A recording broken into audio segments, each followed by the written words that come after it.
What can Kyrie Irving and Kevin Durant accomplish together? Just to recap, after the end of last season, and now that we are in the off-season, before the beginning of this season, many NBA stars have switched teams. One notable switch is Kevin Durant and Kyrie Irving joining forces together to play at the Brooklyn Nets. So, Brooklyn Nets is a team that had the cap space, had the ability to attract new free agents, and Kevin Durant joining for 4 years and $164 million, and Kyrie Irving joining for 4 years and $141 million, basically means that the Brooklyn Nets are betting their future on these two stars. They're investing a significant amount of money with these two stars. Talking about Kevin Durant, when he first came into the league, he came in scoring a boatload of points. As a matter of fact, 4 of his first 7 seasons, he led the league in scoring. That was unprecedented. In fact, there was a quote from Kobe Bryant where he predicted that Kevin Durant would break the all-time scoring record held by Kareem Abdul-Jabbar. Obviously, that's been a challenge now because of all the injuries and time that he's missed. But at the pace that he was scoring, it was faster than any pace on anyone before. In fact, his MVP season, he was averaging 32 points per game, and that was back in 2014. So Kevin Durant is known for his scoring. Kevin Durant is known for being a playmaker. If you look at a half-court game and the defense is set and everybody's covered by his man, and you give the ball to Kevin Durant, he can make several things happen. He can take the defender off the dribble. He can step back and hit a long-distance shot, like a three-point shot. He can do some good passing that will allow his scoring capabilities to draw defenders and therefore leave other folks open. So Kevin Durant is very versatile on the offensive side. Kevin Durant is also very versatile on the defensive side. Many people don't know this, but he is, because of his height and his speed, for a person that is nearly 7 foot tall, he can get many blocks. Again, he's not spending most of his energy on the defensive side, but there's been many blocks and many times when a player who's coming in to score, usually on a dunk or something really close to the basket, has to alter his shot simply because Kevin Durant's height and ability to get his hand right into the defender's face or very close to his hands can alter that shot or block the shot. Kyrie Irving is known for his isolation plays, been able to do acrobatic moves and finish at the basket despite having very good defenders on him. So because he can do a crossover and get in the paint, the minute he gets close to the paint, you're almost guaranteed to know that he's going to score. Seldom does he miss when he gets that close to you. Now, if you try to deny him the paint and you give him a little bit of distance, he can shoot from the outside as well. So Kyrie Irving presents a lot of problems for the defense. And remember, with his speed and his ability to score, is going to give the folks from Brooklyn dual options on the scoring end. Although Kyrie Irving is a ball-dominant point guard, Kyrie Irving is a very efficient player. His career numbers for efficiency are 46.3% from the field goal, 39% from the three-point, and 87.5% from free throw. If you look at last season alone, his numbers were actually a little bit better. 48.7% from the field goal, 40.1% from three-point, and 87.3% from free throw. So other than the free throw, which is pretty much flat, his numbers were actually better. And that's for a 27-year-old player. Speaking of age, Kevin Durant is 30 years old. So these guys are not particularly beyond their prime.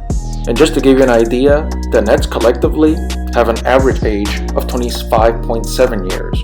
So these guys are just a little bit beyond that middle point, but they got a lot of basketball in their careers. Now, speaking of the Brooklyn Nets, they are geared to accommodate this style of play. Why do I say that? Look at last year, D'Angelo Russell. D'Angelo Russell is a ball-dominant point guard, and that style of play and that system worked out for them. So as a team collectively, they don't have to make a good deal of adjustments to accommodate the style of play of a Kyrie Irving, much less Kevin Durant. If we look at the two players together on the floor in the same team, a typical possession is going to look like the following.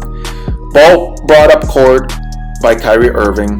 The coach will most likely going to call for Kevin Durant to be the first option. So he's going to either feed Kevin Durant, and Kevin Durant will be able to either make a move and get to the paint, or step back and take a three-point shot based on how he's being guarded, or give it back to Kyrie Irving on a pick and roll, for instance, and being able to allow Kyrie Irving to get to the paint and do what he does best, which is do an acrobatic shot or layup, or have him step back. So with having those two weapons on the floor, the Brooklyn Nets have pretty much become one of the top teams in the East.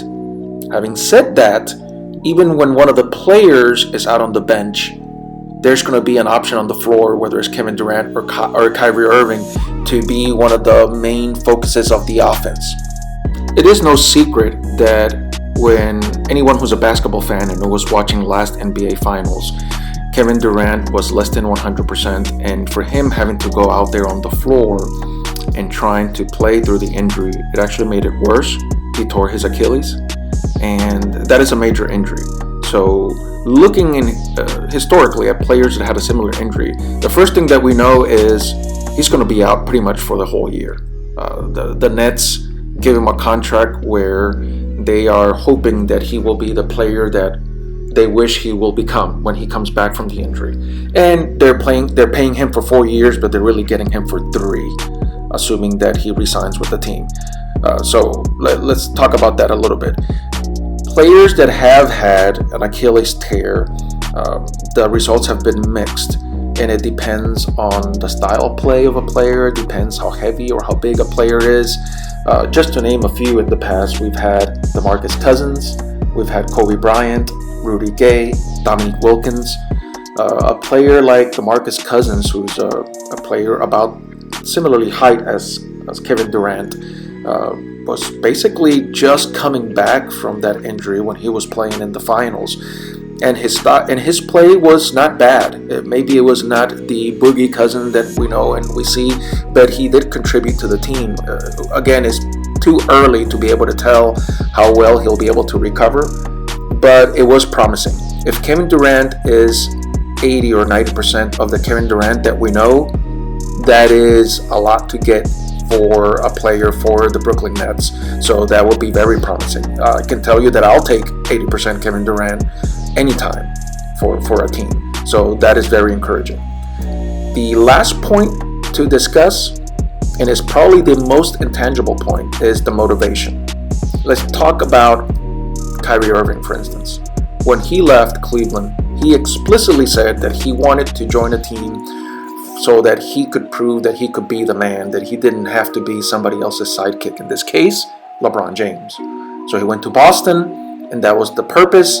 It didn't play out exactly that way, so he's still trying to prove that point. He's still trying to be able to win and trying to get to a championship and not say that he was somebody else's sidekick. So he wants to be the focus of the offense. He wants to be able to score and contribute, and at most, unequal to Kevin Durant. In the case of Kevin Durant, there's been at least 2 different things that we can talk about that are motivating factors. The first one we already talked about, and that's the injury, and be able to come back from the injury.